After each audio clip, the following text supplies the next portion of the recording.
Hi, fourth grade. Today we're going to do a little activity to help us continue to work on our multiplication facts. You have done a few things over the last week, and this is just one more tool that will help you make sure you're solid on multiplication facts.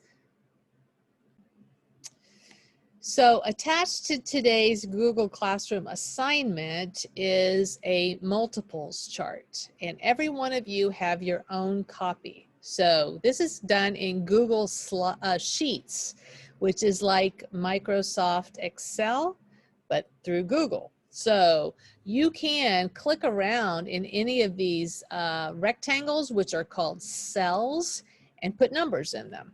Okay, so the way this works is that you look at the top, you see first multiple, second multiple, third multiple, all the way to 12th multiple. And on the side, we have some of the first multiples already filled in. So your job today will be to complete this chart, typing in the numbers that go. So I'm going to do the 2 line, and you can see how that works. So the first multiple of 2 is 2. It's already done, right? And that's because if you're counting by 2's, 2's the first number, right? What's the second number? Well, that would be the second multiple of 2, which is the same as 2 times 2, which is 4. So I would put a 4 there. And then the third multiple of 2 is, oops, not 5, 6.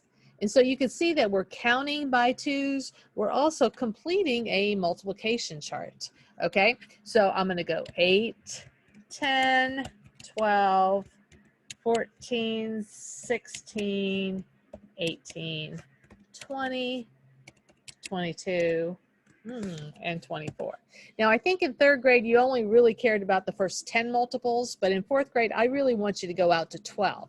So now the way I can check this is I can look at the 12th multiple of 2 and say to myself, is 12 times 2 24? Is 2 times 12 24? And if the answer is yes, then my line is correct. Okay, so you're going to fill in the rest of this chart or the complete chart on your own copy, and then you're going to have that copy to help you.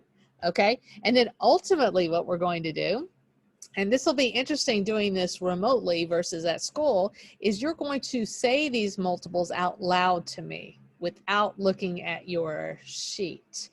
So we'll talk more about that later. So in the meantime, go ahead and pull up your Google Sheets and fill it in, and then you will turn it in on Google Classroom, and that way I can take a look at it and make sure it's right.